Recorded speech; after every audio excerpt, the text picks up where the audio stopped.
So hello everyone, welcome once again to this channel. I hope so you are doing well. चलिए आज की class को begin करते हैं। तो मैं ये मान के चल रही हूँ कि आपके पिछले लेक्चर्स को लगा के आया है, उसको रिवाइज भी करके आया है। तो आज का हमारा टॉपिक है स्ट्रक्चर ऑफ एंथर। आज हम लोग एंथर के बारे में डिटेल स्टडी करेंगे। एक अच्छा सा खूबसूरत डायग्राम बनाएंगे। डायग्राम में बहुत सारी चीजें क्लियर कर लेंगे। क्लियर है इतनी चीजें? चलिए अब हम लोग मेरे साथ आपको क्या करना भी रफ डायग्राम बनाना है। इसके बाद जो होगा वो अच्छा वाला डायग्राम होगा। इसके ये बनाने का पर्पस इसीलिए क्योंकि इस चीज में आपको दो चीजें समझनी है, एक माइक्रोस्पोरेंजिया क्या है और एक लोब्स क्या है। Clear? You have to make the rough diagram.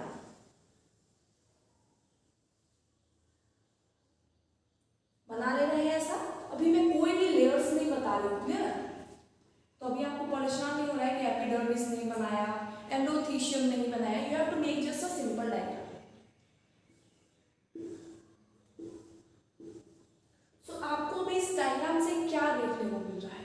आपको चार गोला दिख रहा है और एक बड़ा सा डायग्राम दिख रहा है ना? तो देखो क्या होता है, एंथर जो होता है वो बाइलोब होता है। यानी कि मैं कल के लेक्चर में आपको डायग्राम ऐसा बनाई थी। ये क्या था? फर्स्ट लोब, सेकंड लोब, तो दो लोब्स था। वैसे ही यहां से आप क्या मानो, this is one lobe, this is second lobe. Clear? This is first lobe, मतलब ये भी एक लोब है और ये भी एक लोब है। क्लियर हो गया? एक लोब में कितने गोले हैं ये जानो। तो मैंने पार्टीशन कर दिया, तो एक लोब में मुझे दो गोला दिख रहा है ना? दो गोला ही दिख रहा है, किसी को चार तो नहीं दिख रहा है ना? इतने चीजें तो क्लियर है। एक लोब में क्या दिख रहा है? सिर्फ दो गोले दिख रहे हैं हमें। ये दोनों गोले का नाम क्या है ना? तो ये गोला चाहे इसका हो, सेकंड वाले लोब का, या कहीं भी लोब का, इस गोले का नाम है माइक्रोस्पोरेंजिया। क्या नाम है? तो मैं यहां पे लिख रही हूं माइक्रोस्पोरेंजिया या फिर पॉलीसैक। क्लियर है? तो इन गोले का क्या नाम हो गया? माइक्रोस्पोरेंजिया या फिर पॉलीसैक। तो आप मुझे ये बताओ कि अगर मैं बात कर रही हूं एक लोब की मान लो क्वेश्चन मेरा वन लोब, इसमें कितने माइक्रोस्पोरेंजिया होंगे एक लोब के अंदर? तो कईयों का आंसर आ जाएगा 4 माइक्रोस्पोरेंजिया। क्लियर? तुम्हारा भी यही याद है, बट इट इज रॉन्ग। एक लोब के अंदर तो सिर्फ दो गोले हैं, 2 माइक्रोस्पोरेंजिया। क्लियर हो रहा है? तो एक लोब के अंदर कितने माइक्रोस्पोरेंजिया आएंगे? 2 माइक्रोस्पोरेंजिया आएंगे। अगर मैं दोनों लोब की एक साथ बात करूं, यानी कि if I am talking about two lobe consist of, तो क्या लिखोगे? दोनों लोब की बात करूंगी तो उसमें 4 माइक्रोस्पोरेंजिया आएंगे। अगर सिर्फ एक लोब की बात करूंगी, यानी कि एक पार्टीशन की बात कर रही हूं, तो सिर्फ 2 माइक्रोस्पोरेंजिया आएंगे। तो ये छोटी छोटी पॉइंट्स थी, है ना? क्लियर होना चाहिए। तो आप फटाफट क्या करोगे, इसको रफ डायग्राम में बनाओगे, फिर हम लोग एक बहुत ही खूबसूरत डायग्राम बनाएंगे एंथर का, है ना? आई होप सो सबका ये क्लियर है। चलिए इसको मिटाते हैं।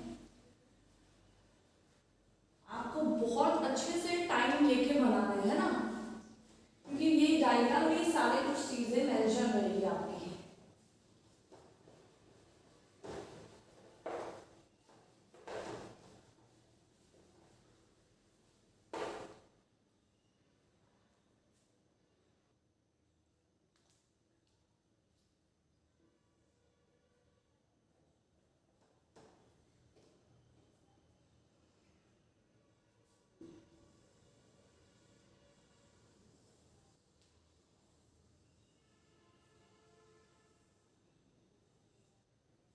सबको मेरे साथ ही ड्रॉ करना है। क्लियर?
चीजें दिख रही है आपको, ड्रॉ करते चलना है। Clear?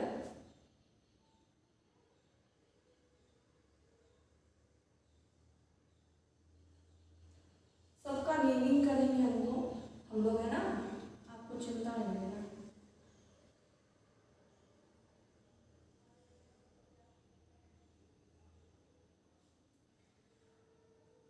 Now we will draw microsporangia. Clear?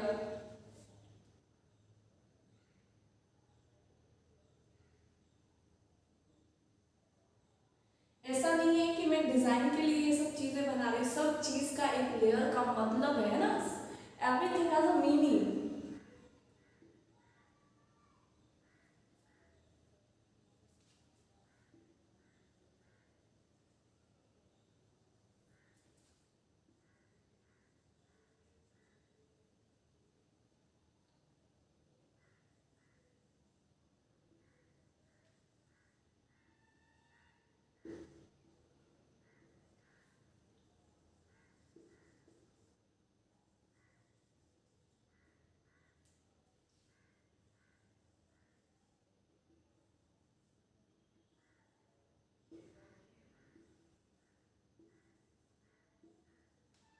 I hope so आपने इसको ड्रॉ कर लिया है।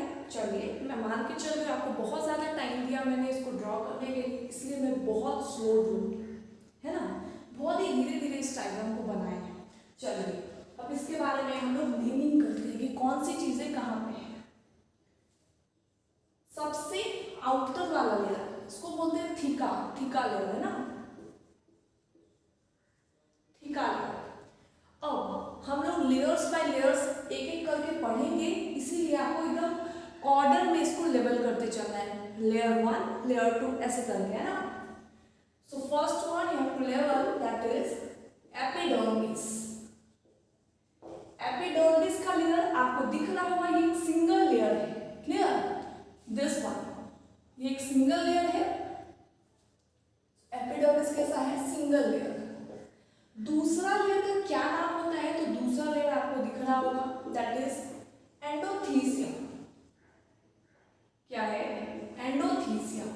ये भी एक सिंगल लेयर है ना। इसके बाद थर्ड लेयर की बात करते हैं, तो थर्ड लेयर आपको ये दिख रहा है, थर्ड लेयर को बोलते हैं मिडिल लेयर। ये मिडिल लेयर सिंगल नहीं होता है, ये एक 1 2 3 लेयर्स का हो सकता है। मैंने यहाँ 2 3 लेयर्स का दिखाया है, have you noted this? Third है मिडिल लेयर, कितना हो सकता है? 1 2 3 लेयर्स का हो सकता है। नाउ द सबसे innermost layer that is tapetum. Fourth one tapetum. क्या होता है? टैपिटम। उसके बाद आता है हमारा माइक्रोस्पोरेंजिया या फिर पॉलन सैक। इतने में किसी को कोई भी डाउट है प्लीज आप मुझे बताओ, अच्छे से डायग्राम को बनाओ। ये जो लाइन है इसको बोलते हैं line of dehiscence. Clear? This line is known as line of dehiscence. अब आपको मैं ये लाइन क्यों बता रही हूँ, अभी आपको नहीं पता चला होगा कि लाइन ऑफ डिहाइसेंस का क्या मतलब आ गया। अभी तो हम लोग लेयर्स के बारे में पढ़ रहे थे, है ना, but you will know in the upcoming lectures, in the upcoming topics about this line of dehiscence. आप इसको क्या करो, नोट करो, इसके बाद इस डायग्राम को मिटाएंगे और बहुत सारे इंपॉर्टेंट पॉइंट्स हैं उसको मैं note down कराऊंगी। Clear?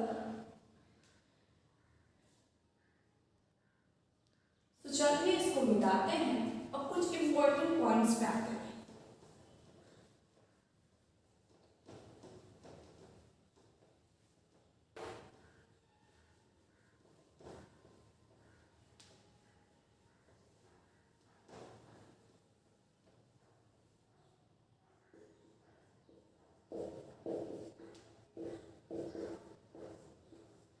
Important points में फर्स्ट पॉइंट आएगा कि एक माइक्रोस्पोरेंजिया, इसके बाहर कितने लेयर्स हैं? तो 4 लेयर्स हैं। Each microsporangia is surrounded by 4 layers. क्या लिखेंगे? अब समझ रहे हो एक एंथर के अंदर कितनी चीजें चल रही होती है, कितना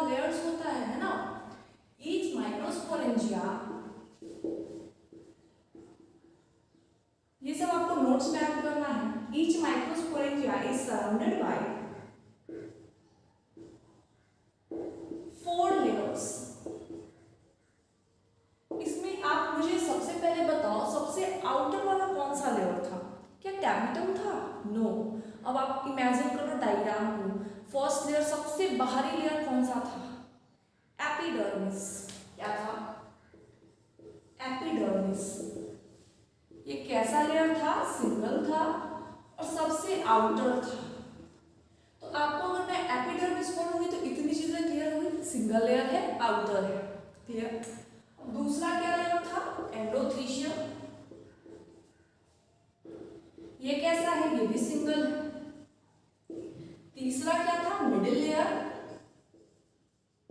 ये कैसा लेयर है? ये सिंगल नहीं होता है, ये 1 से 3 लेयर का मिलके बना हुआ हो सकता है। फोर्थ लेयर क्या है? टैपिटम। अब टैपिटम मुझे बताओ, जब एपिडर्मिस सबसे बाहरी वाला हिस्सा हो गया तो टैपिटम क्या हुआ? टैपिटम कहीं तो जस्ट नीचे क्या था? माइक्रोस्पोरेंजिया था, याद आ रहा है? तो टैपिटम सबसे इनर मोस्ट लेयर हो गया। क्या हो गया? Inner most layer. इसमें किसी को भी डाउट है? नहीं। अब मुझे बताओ एंथर के अंदर कितने सारे माइक्रोस्पोरेंजिया थे? 4 थे।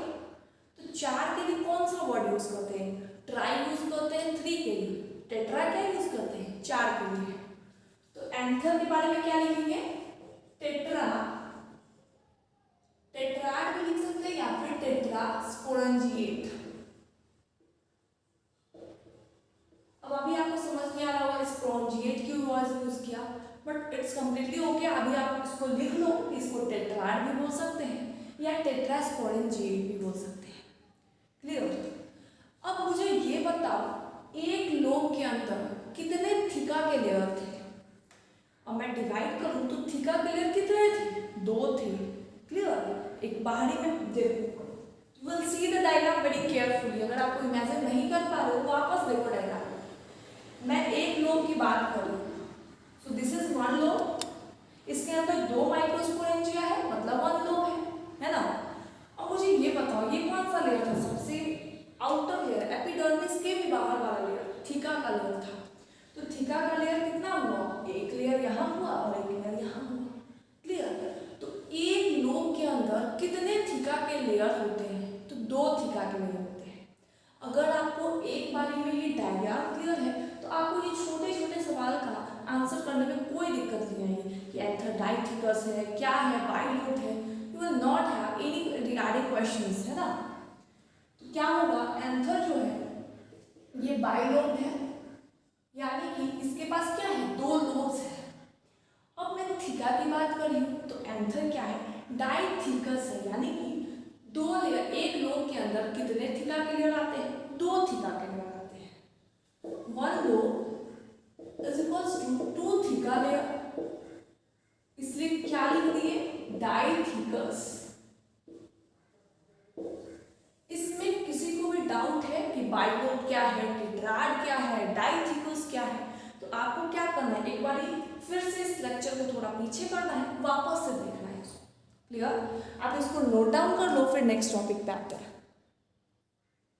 तो चलिए अब एक पॉइंट और है, इसके बाद नेक्स्ट डे हम लोग पढ़ेंगे माइक्रोस्पोरोजेनेसिस, क्योंकि अगर मैं आज स्टार्ट करती हूँ तो वो कंप्लीट नहीं हो पाएगा, क्लियर।